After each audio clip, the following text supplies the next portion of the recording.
Idol, napapanood kita noon. Mga commercials mo, pelikula mo, rap mo, pati mga teleserye mo, yung mga TV shows mo. Sobrang gwapo mo noon. Ano na nangyari sa itsura mo ngayon? Love? Hindi totoo yan kasi para sa akin, mas gwapo ka ngayon. Alam niyo yung kasabihan na aging like fine wine. Thank you, Parang love. vampire.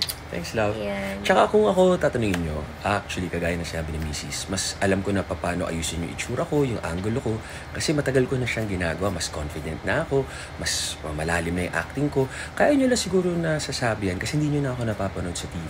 Pero huwag kayong mag-alala dahil sa social media, pwede na. Hawak na natin ngayon, hindi nyo na kailangan pumunta mag-on sa mga television o pelikula. Ito libre na sa social media accounts ko lang or sa ibang accounts, ganyan lang.